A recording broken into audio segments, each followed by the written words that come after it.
नमस्कार दोस्तों। आज हम चंद जो कि 23 अगस्त 2023 को चंद्रयान लॉन्च हुआ है, उसके बारे में हम कुछ जानकारी लेंगे in briefly. The space mission of India recently 23 August 2023 Chandrayaan softly landed at on the 6 4 p.m. This day made historical significance for the Indian and every Indian because never ever any other country landed soft pole of the moon. 23 अगस्त को Chandrayaan 3 softly moon पे land हुआ है। और ये हमारे लिए historical महत्वपूर्ण दिन था कि उस दिन सॉफ्टली मून लैंडिंग हो गया है। इसलिए हर भारतीय को ये गर्वपूर्ण क्षण है। और इसके पहले कौन से भी देश ने ऐसी कामगिरी की साउथ पोल पे सॉफ्टली लैंडेड अब तक कोई भी कौन से भी देश ने किया नहीं है। अभी लूना 25 ने रशिया ने लॉन्च किया था, लेकिन उनका भी moon successful space moon successfully नहीं हुआ है। तो हमारा सक्सेसफुल है, इसलिए ही हमारे भारतीय के लिए प्रत्येक भारतीय के लिए एक गर्व की बात है। और इस 23 अगस्त को हमारे गवर्नमेंट ने नेशनल स्पेस डे भी डिक्लेयर किया है। और बाद में जो चंद्रयान 3 का टच पॉइंट है, उसको पीएम मोदी ने उसका नाम शिव शक्ति ऐसे संबोधित किया है। ये 23 अगस्त को लैंडिंग होते हुए हमारा स्पेस मिशन जो कि चंद्रयान 3 है। और जब 6 4 पी एम को जो लैंड होने के बाद पीएम ने कुछ हमारे भारतीयों को संबोधते हुए बताया था कि हमारा ये गौरवपूर्ण क्षण है करके। बाकी सब साइंटिस्ट लोग ने इस तरह के जुलूस उनका परिश्रम कामयाब हो गया, इसलिए वो उत्साह मना रहे हैं। देखो हमारा चंद्रयान 3 ये मून है। मून के चंद्रयान अभी हम चंद्रयान 1 हमारा चंद्रयान मिशन जो कि 1 2 3 है, चंद्रयान 1 2 3, इसके बारे में हम शॉर्टली थोड़ा डिस्कस करेंगे दोस्तों। फर्स्टली दोस्तों, first of all the Chandrayaan 1 के बारे में शॉर्टली, यानी हम तीन ही मून के मिशन को शॉर्टली डिस्कस करेंगे। बाद में हमारा यानी हमारे जो हमारा टॉपिक है कि हाँ, ये ऐसे मिशन हम इंडिया के लोग करते हैं, तो इसका सिग्निफिकेंस क्या होगा, यानी इसका भारतीय के कॉमन मैन के लिए क्या बेनिफिट है, इसके बारे में भी हम जानेंगे दोस्तों। देखो, Chandrayaan 1 India's first mission to moon was launched successfully on October 22 2018। 2008 को अक्टूबर महीने में, जो कि सतीश धवन स्पेस सेंटर से श्रीहरिकोटा से लॉन्च हुआ है। और वो मिशन भी सक्सेसफुल हुआ है हमारा। वो लेकिन वो ऑर्बिटर मिशन था, यानी वो चंद मून के ऑर्बिट के चक्कर लगाने वाला था, क्योंकि हमारे को फिर से उसकी ज़्यादा रिसर्च करने के लिए, उसके मून क्या सराउंडिंग क्या है, ये ऑब्जर्वेशन करने के लिए वो मिशन था।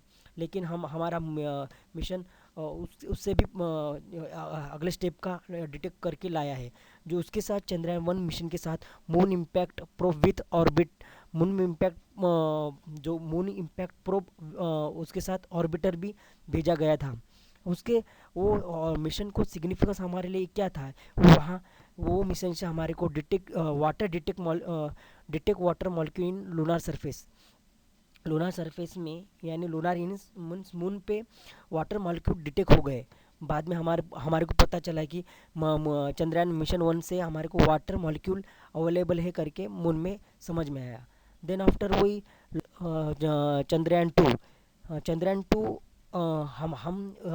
हम हमारे भारतीय इसरो के जो साइंटिस्ट हैं, वो सोच रहे थे कि सब देश ने तो नॉर्थ पोल पे लॉन्च किए, हमारा प्लान है कि उनका प्लान था कि वो साउथ पोल में क्या विशेषता है, क्या मिनरल्स है, क्या ये डिटेक्ट करने के लिए चंद्रयान 2 लॉन्च किया था. The USA, Russia, China, and then after India, fourth country to achieve plan to landing lunar surface. USA, Russia और चाइना के बाद में हमारा फोर्थ कंट्री था कि वो लूनार सरफेस पे लैंड करने वाला था. बट वो सम टेक्निकल रीज़न से फेल हो गया. चंद्रयान 2 मिशन में चंद्रयान 2 मिशन वो जुलाई महीने ही 2019 में लॉन्च हुआ था. इसरो ने तब ऑर्बिटर लैंडर का नाम विक्रम भी रखा था और रोवर प्रज्ञान, ऐसे लैंडर ऑर्बिट एंड रोवर भेजकर वो मिशन सक्सेसफुल करना चाहा था, लेकिन जो लैंडिंग होते वक्त वो क्रैश हो गया. वो सक्सेसफुल नहीं हुआ, इसलिए सक्सेसफुल नहीं हुआ. वो मिशन सक्सेसफुल करने के लिए वो वहाँ तब के इसरो चेयरमैन सी शिवम था, ये वो उन्होंने भी खूब मेहनत की थी, लेकिन सक्सेसफुल नहीं हुआ. देन आफ्टर चंद इसरो के साइंटिस्ट अभी भी रुके नहीं. देन वो लॉन्च चंद्रयान 3. इसरो चंद्रयान 3 इसरो अभी अब हम थोड़े बार इस चंद्रयान 3 के बारे में डिस्कस करेंगे. ISRO launch mission in July 14 2023 and successful landing of lander on the lunar south pole surface on August 23 2023 at the 6:04 p.m. हाँ, चंद्रयान 3 ये हमारे चैलेंजिंग था क्योंकि चंद्रयान 2 अनसक्सेसफुल हुआ, इसलिए अब इसरो और हमारे भारतीय के पूरा टारगेट था कि अब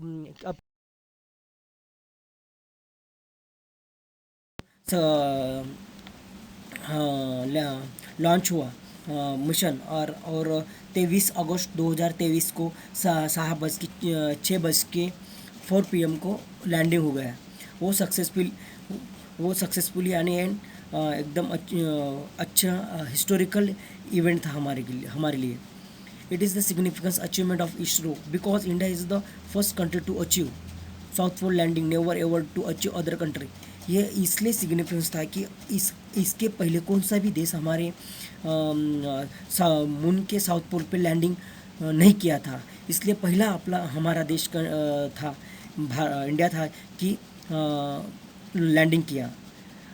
under the guidance of current ISRO chairman S Somnath and landed launch lander rover and orbiter. ISRO chairman S Somnath की गाइडेंस पे लैंडर रोवर और ऑर्बिटर वो चंद्रयान 2 का ही यूज किया था. और इसका सिग्निफिकेंस क्या हो गया. अभी चंद्रयान 3 के सिग्निफिकेंस ये है कि हम it open the door for the spacecraft to conduct experiment on the lunar ice and investigate the potential utilized in extracting the water, oxygen and fuel. यानी वो चंद्रयान मिशन लैंडिंग होने के बाद हमारे को मून पे जो ऑक्सीजन है, वाटर है और फ्यूल यानी कौन से हाइड्रोजन, कौन अदर मिनरल्स की जे कि हमारे इंडिया के लिए यूज़फुल रहेंगे. यानी वहाँ मून पे और कुछ इम्पोर्टेंस काम रहने से उसके भी काम फ्यूचर में काम भी आ सकते, इसलिए डिटेक्ट करना और फर्दर रिसर्च करने के लिए इम्पोर्टेंट हो जाएगा, इसलिए यही मिशन सक्सेसफुल था. अभी हमारे कॉमन प्रश्न है, what is the benefit of the common citizen. यानी ये चंद्रयान स्पेस मिशन वो अच्छा तो है, लेकिन एक कॉमन सिटीज़न के लिए क्या फ़ायदेशीर है, यानी ये उसके इम्पोर्टेंस क्या है, यानी इसका महत्व क्या है.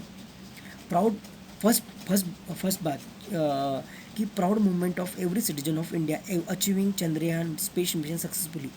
ये प्राउड मूवमेंट इसलिए है कि हमारा भारत देश अभी पहला वर्ल्ड में ऐसा देश है कि वो कि मून में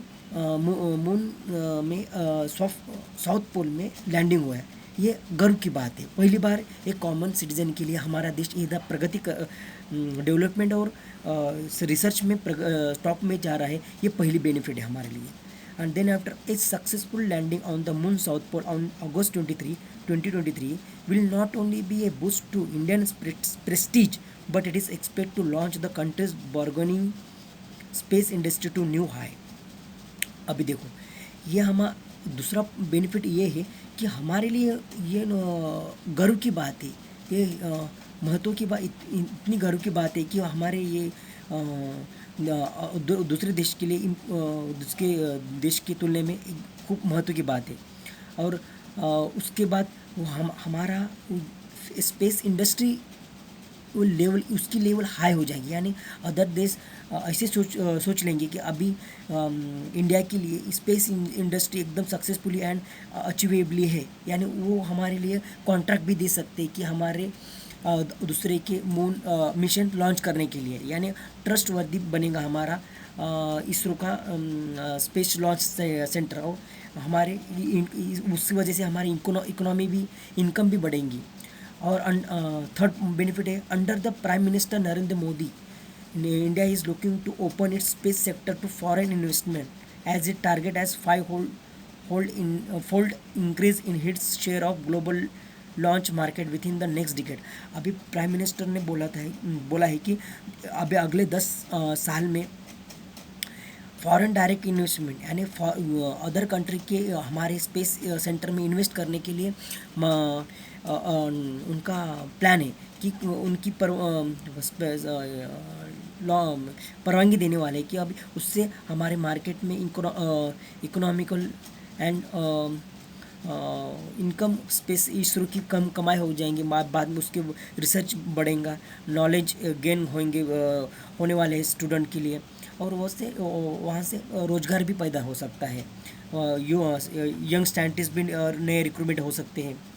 fourth point, India currently space market is worth around $8 billion and has been growing at about 4% annually in the last few years compared to 2% globally। यानी अभी हमारा स्पेस सेंटर का मार्केट है $8 बिलियन है, और हम एनुअली 4% की एनुअली ग्रोथ कर रहे हैं, और एज़ कम्पेयर टू ग्लोबली 2% का एनुअल ग्रोथ रहे, लेकिन हमारा 4% है। इसलिए अभी हमारा ये इसमें सक्सेसफुल करना एक कारगर साबित हो सकता है। अब पाँचवा पॉइंट है कि hence increasing the job opportunity India's youth in a space sector and growing economic activities. देखिए, अभी इतने सारा डेवलपमेंट आने के बाद हमारा देश एकदम जॉब, यंग यूथ को space centre, scientist, other activities के लिए जॉब अपॉर्चुनिटी भी मिलेंगी, और जॉब अपॉर्चुनिटी मिलने के बाद उनकी इकोनॉमिक पावर, खरीदी, सप्लाई एंड डिमांड, वो भी यानी मार्केट भी बढ़ेगा। इस वजह से इकोनॉमी भी डेवलपमेंट हो जाएंगी। इसलिए चंद्रयान स्पेस यानी मिशन इज़ इम्पोर्टेंट है। इसलिए मैं सोचा कि ये डिस्कशन करना चाह रहा था। ऐसे डिस्कशन के लिए कृपया आप मुझे मेरे चैनल पे सब्सक्राइब कीजिए। Thanks for watching videos and please subscribe my channel truth alone dreams and mister Rupesh. And ये मेरा यूट्यूब चैनल है। ऐसे ही शॉर्ट डिस्कशन और इम्पोर्टेंट इंफॉर्मेशन के लिए मेरे यूट्यूब चैनल सब्सक्राइब कीजिए। जय हिंदुस्तान, जय भारत।